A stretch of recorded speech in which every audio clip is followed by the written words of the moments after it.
call the meeting to order again.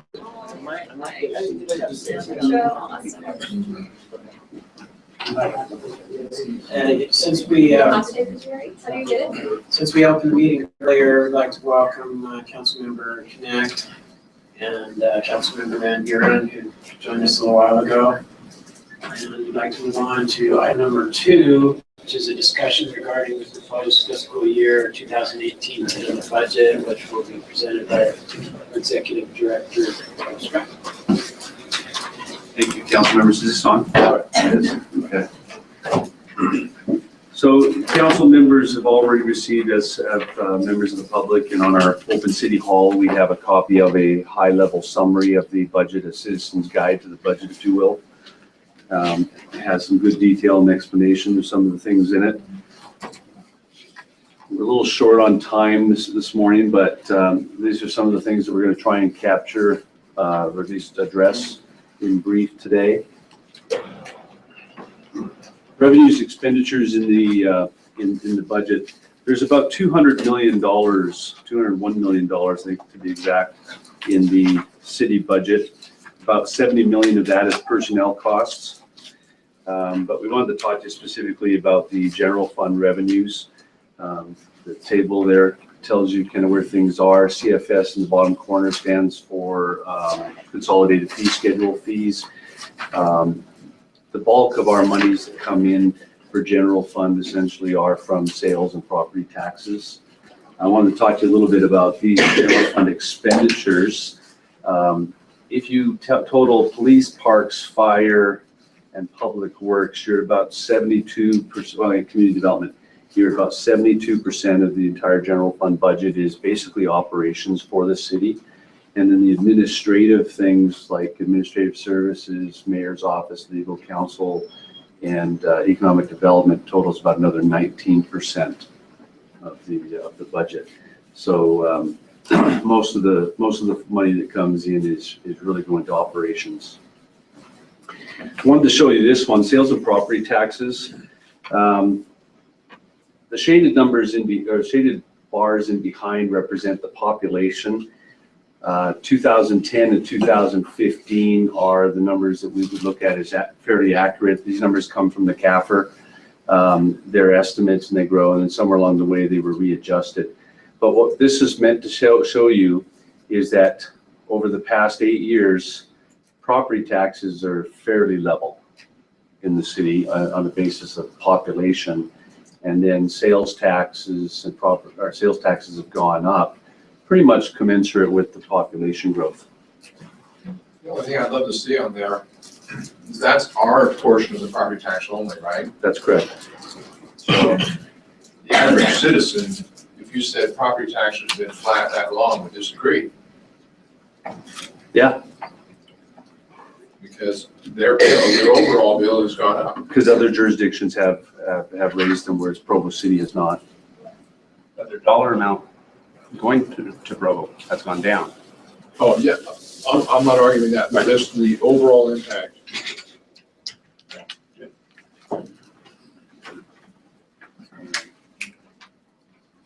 Okay. In the budget document, approximately pages 144 through 147, this summarizes some of the one-time project costs for CIPs that are going to be projected to be spent this next fiscal year. I'll let you go through that on your own, but you've seen this a couple weeks ago, maybe a month ago, the administration came and presented their CIP projects to us, gave us an overview. But in terms of the budget, we wanted to show you some of the projects that were highlighted in this year's budget. I wanted to show you some features about the new budget. When the city moved to Provo 360, one of the things that they've done is they've had to redo the financial software and some of the structures. And in keeping with council's desire and I think good budget process, one of the things that they've tried to do is go and break things into functional groupings. And so how we look at the budget's a little bit more complicated by some measures, but on the other side of it, when we get reporting, we start looking at project costs, we should be able to get better job costing. So this is the old way that the budget was presented last year. Council budget, for example, was all one line item. This year, it's still essentially one line item, but we've broken out the budget costs by administration, legislation, communications, and some projects. And so, for example, all the majority of the council time costs are in this one. 2 of our policy analysts, council administration, that would be about half my time, all of Elizabeth's time, and then down to communications, all of Karen's time. And the whole idea is that you break up the costs of what's going on in the various units of the city and be able to better identify how those costs are actually costing the city. So you don't break out the V-Root program and matching grants? Well, they're down in council projects. When you get down to the detail, you'll see that. But at the high level, this is what shows up in our budget. Okay. And that was just meant to illustrate the features. One of the things that's different this time is that capital improvement used to be a separate chart in the budget, and now it shows up as a single line item in the budget, and you will have to go into the detail to identify how those are broken out.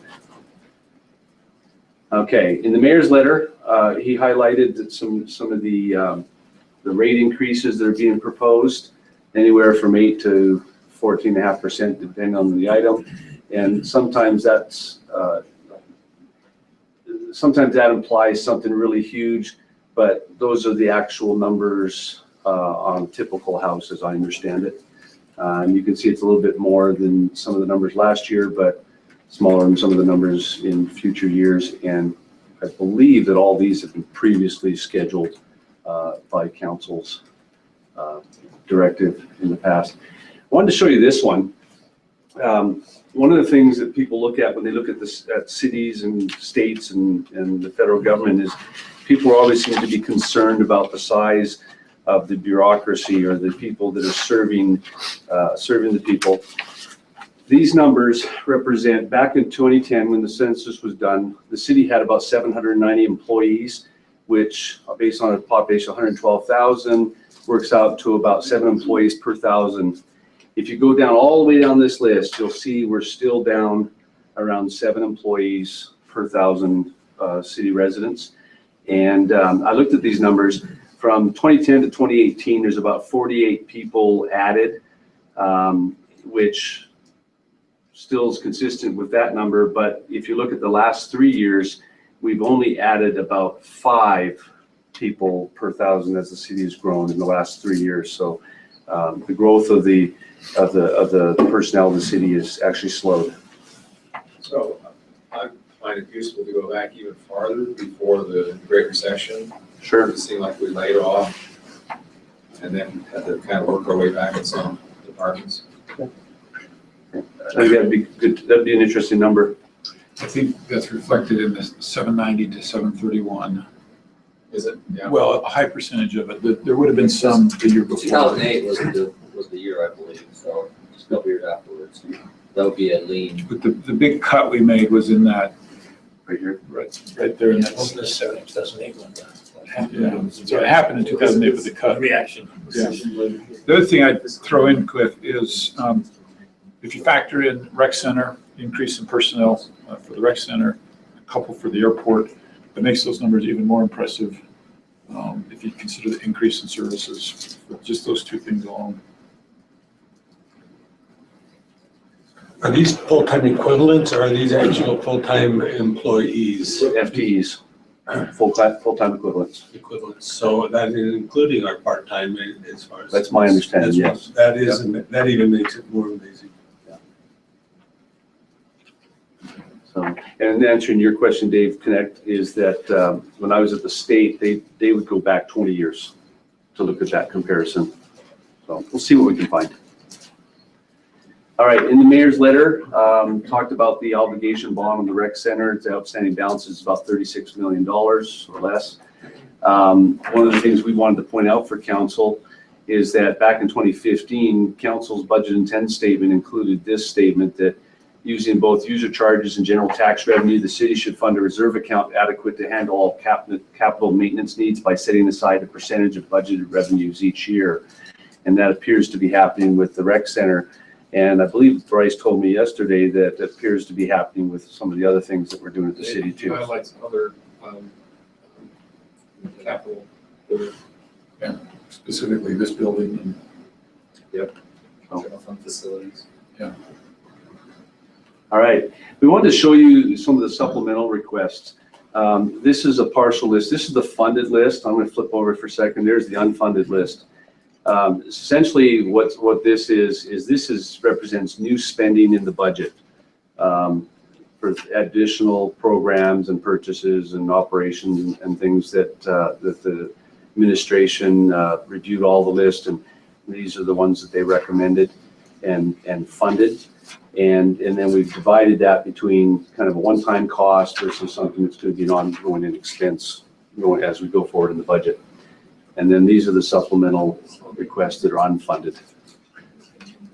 Is this slide, where can I find the information that's on the slide? That is not in there. We've gathered that. We'll make that available to you. It's in your detail sheets on page 4. It's a different chart, but we use that chart to kind of consolidate the information. Okay, could I speak to this for just a minute? That's all right.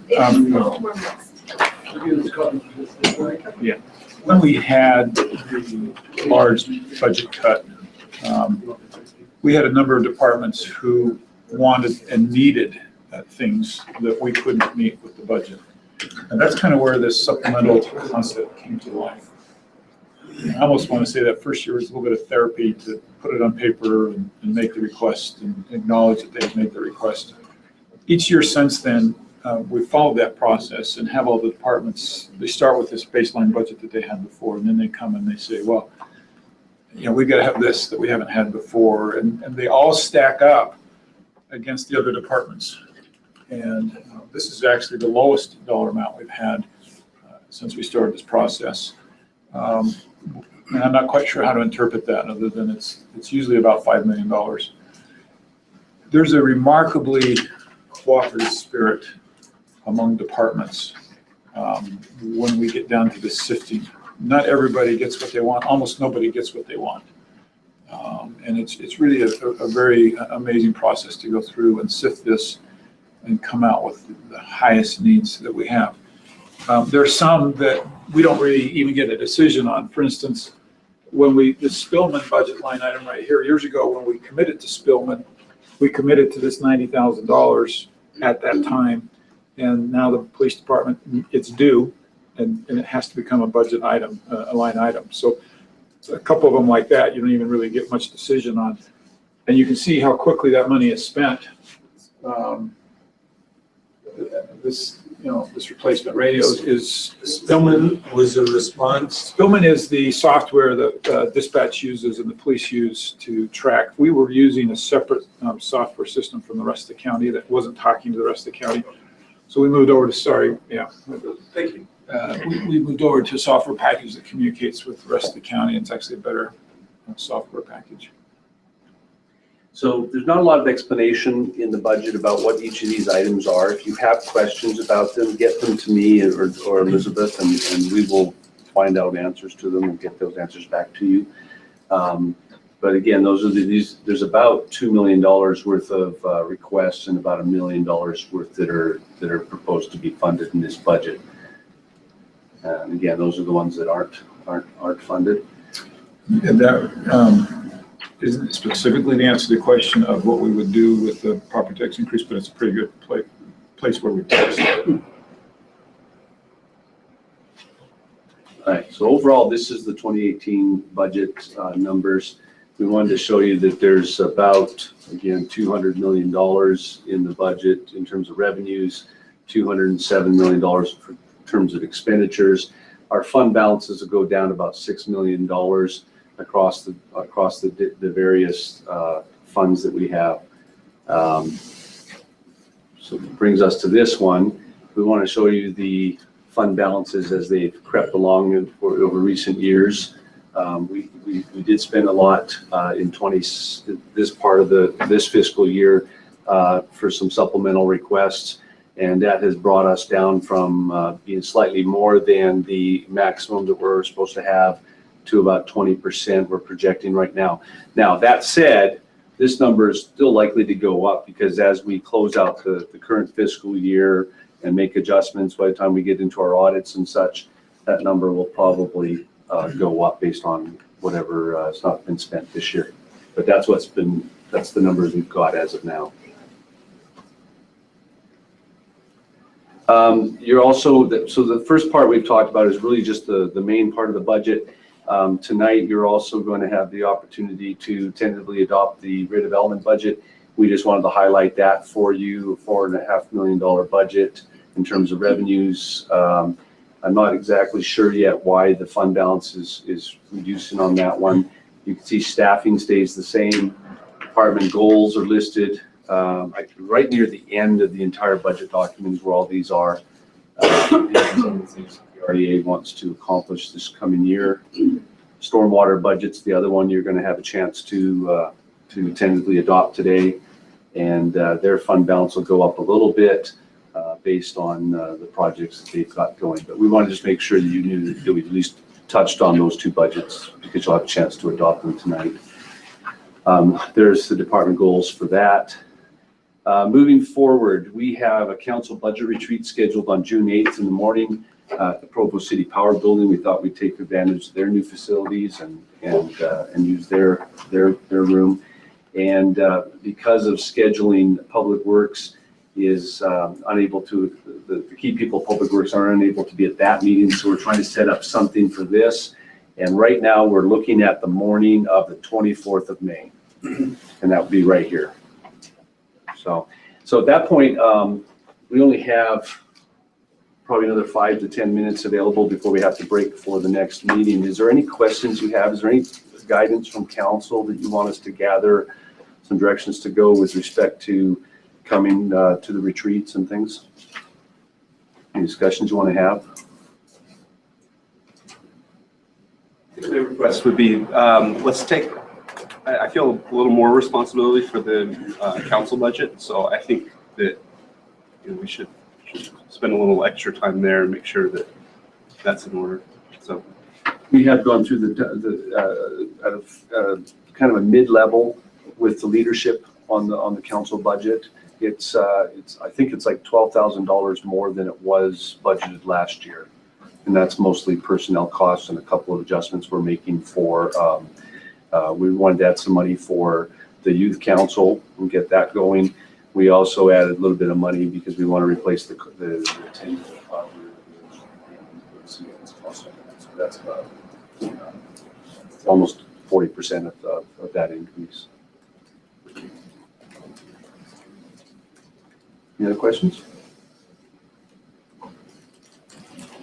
Thank you, Mr. Chuckin. So as far as adopting the tentative budget tonight, I saw that there was a request for a typographical correction in the document.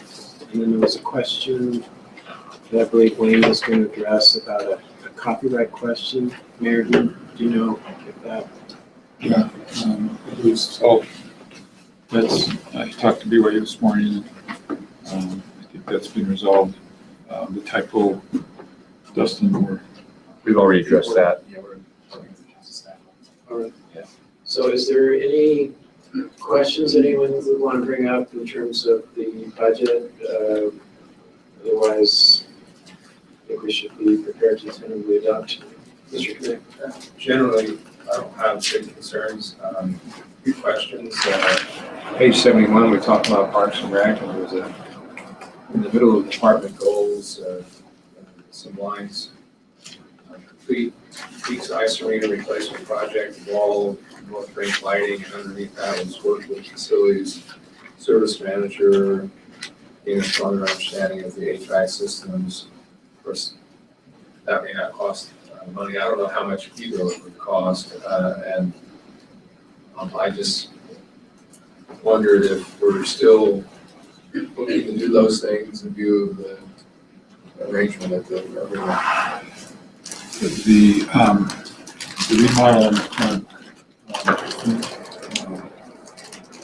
it was approved in the last ISHU authority meeting, but I don't think the money's been appropriated. Is that right, Dustin? Yeah, they did their tentative approval, which is a tentative adoption of a tentative budget, so they still have the option to do or not do that, and they're meeting, I believe, next month. Talked with Commissioner Lee about that. My guess is he's going to have a tendency to hold off on that. But it'll be interesting to see. I don't think any of us want to hold back the progress there at the ice sheet arena. And so I think it'll come down to, what's the impact if we don't do it? I'm not sure how that vote will go. The city has 3 votes and the county has 3 votes. With a little bit of luck, we may have it all resolved. I might add, last year when we had the budget retreat, one of the things we did a little differently, rather than have each department come and talk about the specifics of their budgets, we focused their attention on questions that the council had. So we've started a list of questions that we're putting together, and if you have things that you'd like to have them explain, we'll notify them in advance that these are the topics that you want to address, and go there. And then I just wanted to give a kudos to Bryce and Kelsey and our interns who have been eagerly pouring through the budgets, trying to understand the nuances of it. So. Sounds good. Anything else? If not, it looks like we've scheduled a recess here, and then do we need a motion for that, Mr. James? I think we were, not if you're just recessing. And what's the difference between a break and a recess, by the way? There isn't one. On recess, you go play on the toys. All right, so we'll have the county commissioner joining us here in a few minutes, so we need to be back before 1 o'clock. Dodgeball.